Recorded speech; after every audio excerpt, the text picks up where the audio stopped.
Good evening, I'm Karen Harch. And I'm Nolan Johannes. Tonight in the news. Authorities in Luzerne and Lackawanna County are launching a war on bookmakers through the use of phone wiretaps. I'm Dan Fiorucci. I'll have the story.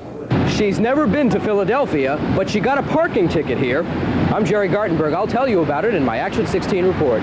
Tom Clark's Weekend Outlook and Joe's Zone on Sports. That's all next on Newswatch 16 Update. Don't miss the Children's Miracle Carnival this Sunday. In your car, listen to Newswatch 16 on WKRZ AM 1340. Proud to serve Northeastern and Central Pennsylvania. This is WNEP 16, the news station.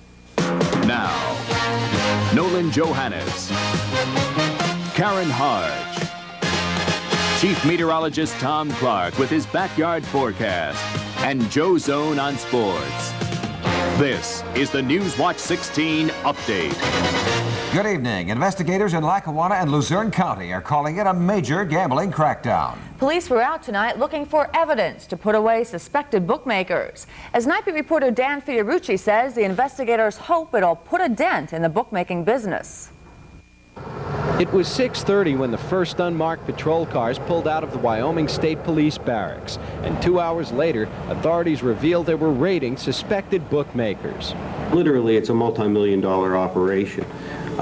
They would bet, as the lieutenant said, hundreds of thousands of dollars a week. They would accept hundreds of thousands of dollars a week in wagers. It was a very, very large operation. In all, a dozen Luzerne and Lackawanna County men had their apartment searched tonight for bookmaking records. Arrests are expected to follow. The search warrants were issued largely on the basis of evidence obtained through court-ordered wiretaps. Wiretapping has gotten so sophisticated these days that not only can authorities tell what you're saying when they wiretap you, they can tell what number you've called. In order to get around that sophistication, the alleged bookmakers were taking advantage of a phone company service called call forwarding. They were calling a number which in turn was relaying their call to another number. The idea was to confuse the police. But authorities say the trick didn't work. They made it more difficult, but they didn't defeat it by any stretch of the imagination. The fact is that despite the widespread availability of legal gambling, games like Lotto, people still love to bet on sports. And so bookmaking is immensely popular and immensely profitable.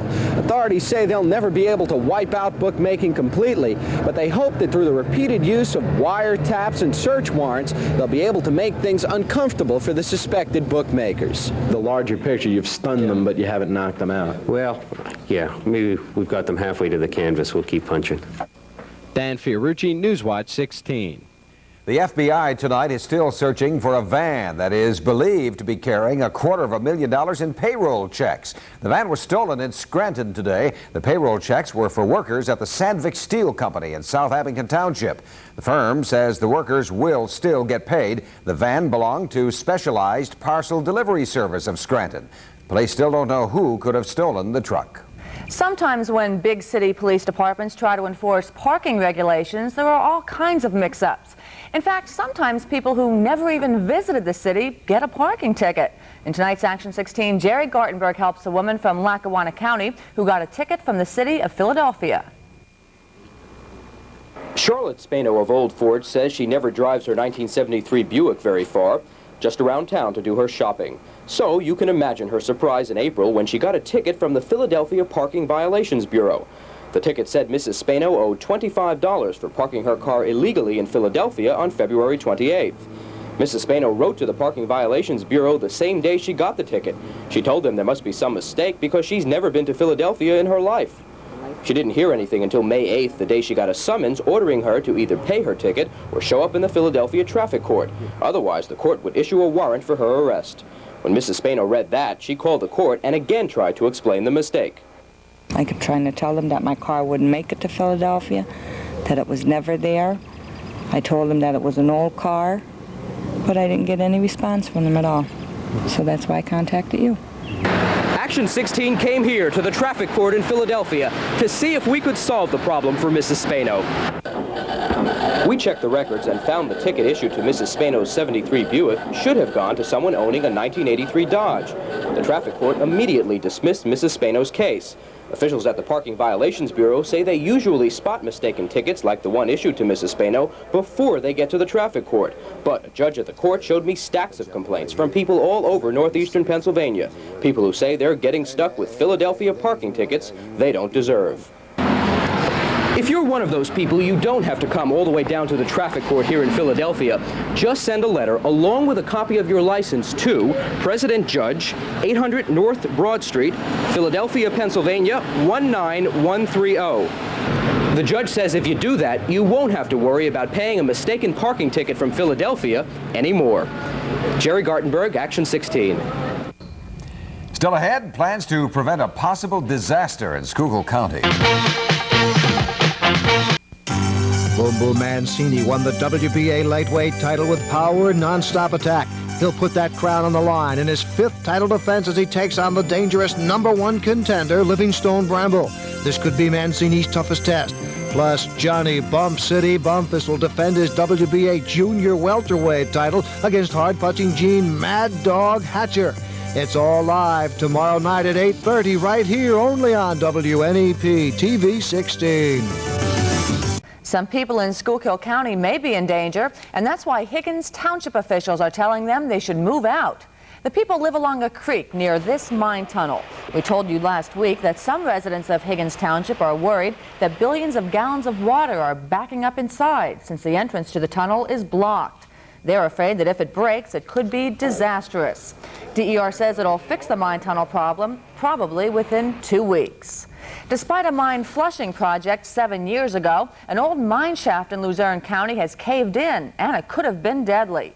It happened here on Carl Peterline's property in Swearsville. You can see the huge hole under the deck of his swimming pool. Mine officials say if someone had been swimming here when the ground gave way, they probably would have been killed. The Swearsville subsidence is expected to be filled in as soon as possible. And next on Newswatch 16 Update, meteorologist Tom Clark heading out to a chilly backyard. And it sure doesn't feel like the last night of May out there, Tom. Sure doesn't. Feels like the last night of March. It's cold. When we come back, I'll tell you if it's safe to wash the car.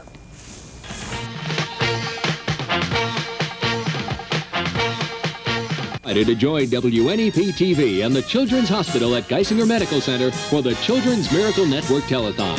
Miss Judy and your favorite WNEP personalities will join Marie Osmond, John Schneider, along with great entertainers in an exciting telethon to help children from all over our area. You're also invited to the Children's Miracle Carnival on Sunday at Geisinger Medical Center in Danville. Food and fun for the whole family. So help make a miracle happen right here on WNEP 16. Here we go. Come on, Tom, tell us about the weekend. Okay, well, first of all, there is a definite chill in the air tonight. Let's begin with the temperature now as it stands. It's down through the 50s in most places. In this backyard, it's right at 50. Humidity, 67%. The wind is light, and the barometer now holding steady at 29.92. Now, we had a high temperature this afternoon of 59 degrees. That's far from the normal. Look at that, 74 this date. 91, the record high, set back in 39. That record low, 39 degrees on the books for today. That's a shot from Old Forge, Main Street. Very busy. The Newswatch, let's begin first with rain in May. I want to show you how much the National Weather Service has on the books now for the month of May this year. 6.7 inches, making it the 5th wettest May on record. The wettest May on record is May 1946. We had 7.6 inches, so it was plenty wet this time around. Now the color satellite picture is coming up, this view just in. Now take a look along the coast. That's the same front that's been inching its way eastward over the past 5 days. Still raining up in Portland and Boston and Providence, Rhode Island, still coming down out that way, but they'll dry out probably tomorrow morning. Look to the west here. It looks good, folks, to the west, upwind. Just a few scattered clouds up there, but the news is good as we head through the weekend. Probably some record low temperatures tonight in the deep south once again. A little front out this way may come through on Sunday, but I don't think it's going to do much. Here's the forecast for the rush hour tomorrow morning. Plenty of cold shadows out there. A beautiful start. Lots of blue sky. 38 in Monroeton. There could be a touch of frost in some of the valleys in the north central counties. How about, well, I just want to say hi to Scout Troop number 16 watching tonight from the south side of Scranton. Guys, be prepared for a morning low of 43 degrees. 38 Pocono Pines tomorrow. Selinsgrove 43, Muncie in the low 40s for a low tonight. Now tomorrow, no complaints. Lots of sunshine, no rain, and 69 for the high in East Troy, Bradford County. About 70 in Honesdale, Kingston, low 70s, Jim Thorpe, Danville, and that reminds me of the Children's Miracle Network Telethon coming up beginning Saturday night at 9 p.m. from Danville, and you can watch it live here on Channel 16.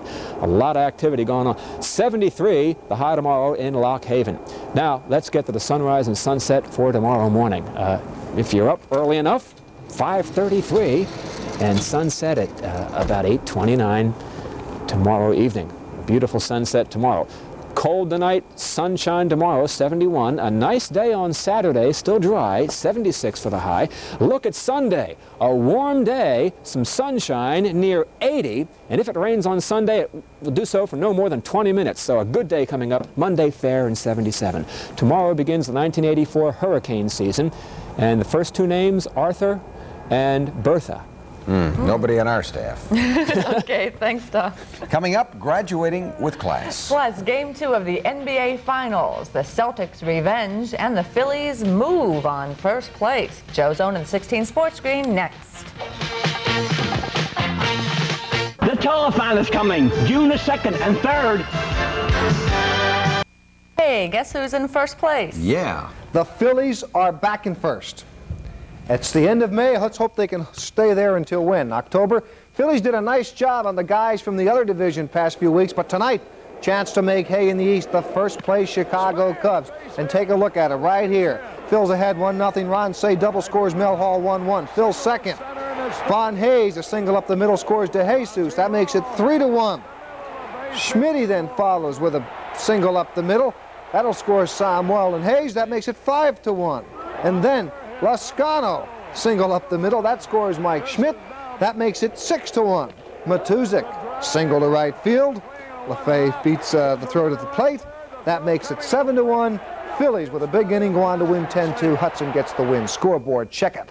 Phillies 10, Chicago 2. St. Louis beat the New York Mets. The final there 5-2. Pittsburgh over Montreal 2-1. Atlanta beat Cincinnati. The final 7-1. Okay, let's go back and take a look. Remember this scene in Sunday's game between the Reds and the Cubs? The home run by Ron Say. Well, that started a brouhaha. Reds pitcher Mario Soto has been suspended for, look at this. This is the whole place is going crazy. He's been suspended for 5 days and fined for his part in it. Soto came charging out. Here he comes after the umpires had thrown him out of the game. Soto is the Reds' top pitcher. He's 7-1. He'll miss at least one start. American League tonight, there's just one game, and Minnesota won it. They beat Kansas City. The final there, 7-2. You know what? The District 2 high school baseball guys finally were able to get a game in today. Let's check out some of the highlights of the game between Pittston and Coughlin. Second inning, Coughlin up 2-0. Squeeze bunt. It's a dandy by John Tomczyk to score Hank Stegmuller, and that makes it 3-0 Coughlin. Third inning, Coughlin ahead 3-1. Joe Olszakowski hits one through a drawn and infield. Cole scores. That makes it 4-1. Next batter, runners on first and third. Stegmuller with the bunt. Another nice bunt. Drops it down. That scores another run. Okay, then the base is loaded. Larry Smith will hit a long fly ball to center. That scores Olszakowski. Coughlin goes on to win it 9-3. The playoff stuff continues. Catch-up time for the Boston Celtics tonight. Game 2 of the NBA Finals against the Lakers. Now, game's still going on. About 4 minutes left. The Celtics and the Lakers, it's going back and forth right now. It's anybody's game. Celtics led by 13 at one point, and right now, as I said, it could be anybody's game. If the Celtics lose, it goes out to Los Angeles, down 2-0. If the Celtics win, it's 1-1 going out to L.A. All right, let's talk tennis. And you got to like the way Jimmy Connors is playing. He's the third seed at the French Open. Today he played like Superman. This match against John Lloyd. Watch the passing shot. Bang! It was just awesome. Top seed John McEnroe, number 2, Yvonne Lendl, also won easy matches today, and what a way to go out, a double fault. Women's side, Martina Navratilova, well, she's just Martina Navratilova. She blew away Marcella Mesker today. Here's some of that action right here. Martina in the front court, and the last thing you want to do on her is set one up high, and that's just exactly what's going to happen here. Charge, little lob, doesn't put Martina away, so Martina will come back, bang. Chrissy Everett-Lloyd won her match today, too. Pocono Downs, check the numbers. Daily double, 1 and 4, 120.80. Fourth race triple, 3, 5, and 2, $223.80. Let's check the fish and game forecast. Now that the fish are back in the streams where they belong and off the roads. Roadkill trout, the way the weather's been. Yeah.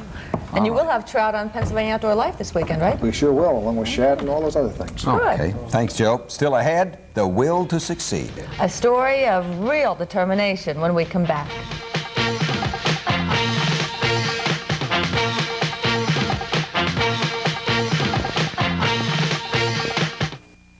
Finally tonight, a lesson in determination and courage for all of us. When you seem hardest hit, it's a time you mustn't quit. That's the philosophy of Newswatch 16's Susan Jellig. And tonight she shared those sentiments with the graduating class at Luzerne County Community College. Susan spoke at tonight's commencement exercises. Some 500 students not only got their diplomas, but some good advice. All of you must have a goal in mind, some idea as to what you want to do with your life. If you think it's right for you, then go for it. Stick to it. It won't be easy. It wasn't for me. You may know that Susan was injured last July in a car accident. Since then, she's been fighting a tough battle. Susan Jellig is an inspiration to these graduates and an inspiration to us all. And we are so happy to have her back with us on the weekends. That's for sure. That is our update report for Thursday. For the first news of the day, join the Newswatch 16 This Morning team at 6:30 a.m. For the team, thank you for being with us. Good night.